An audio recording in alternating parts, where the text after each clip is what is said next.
والآن كما نتابع مشاهدينا الكرام هذا الوصول على ما يبدو بعد اتصال مع أحمد وجيه مراسل التلفزيون المصري الذي قال أن الجنود قد وصلوا. يبدو أن الابتعاد عن أرض المطار حالت دون تدقيق هذه المعلومة، وهي أن الجنود على ما يبدو بدأوا أو سيبدأوا في النزول من الطائرات ومصافحة الرئيس. هؤلاء بالطبع ليسوا هؤلاء الجنود كما شاهدناهم في الفيديو الذي بث من خلال شبكة المعلومات الدولية، ولكننا ننتظر هذه اللحظة التي نتعرف فيها على وجوه وتطبيق هذه المشاهد التي شاهدناها وهم معصوبي الأعين.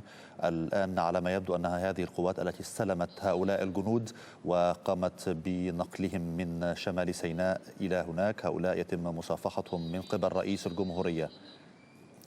خلف هذا الضابط يقف هؤلاء الجنود، جنود الأمن المركزي الست، إضافة إلى جندي القوات المسلحة. هؤلاء هم الجنود الصغار الذين لم يتجاوز أو تتجاوز أعمارهم 20 عاما كما سمعناهم وشهدناهم في هذا الفيديو الذي التقطناه من خلال شبكة المعلومات الدولية. 6 جنود من قوات الأمن المركزي من ميناء رفح البري وقوات الأمن المتواجدة هناك، إضافة إلى جندي من القوات المسلحة في فترة إجازاتهم من انتقالهم من القاهرة إلى معسكرتهم في شمال سيناء، وها هم يصافحوا السيد رئيس الجمهورية والسيد وزير الدفاع الفريق أول عبد الفتاح السيسي. إذن هذه هي الصورة الأولية لوصول هؤلاء الجنود من شمال سيناء بعد تحريرهم في إطار محاولاتنا التالية واللاحقة لمعرفة ملابسات وتفاصيل عملية الإفراج عن هؤلاء الجنود وكيف تسلمتهم القوات المسلحة المصرية.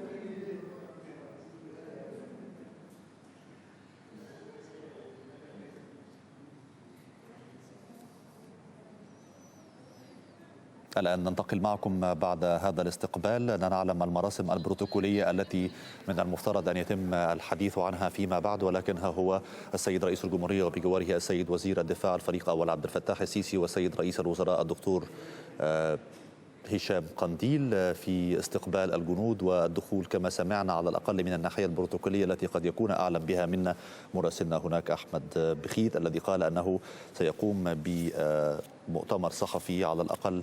هذا ما سمعناه. أحمد وجيه عفوا مراسل التلفزيون المصري، ولكننا على علم بيقين أن هناك مؤتمر صحفي في تمام 11 تماما بتوقيت القاهرة الذي سنحاول فيه المتحدث باسم القوات المسلحة والمتحدث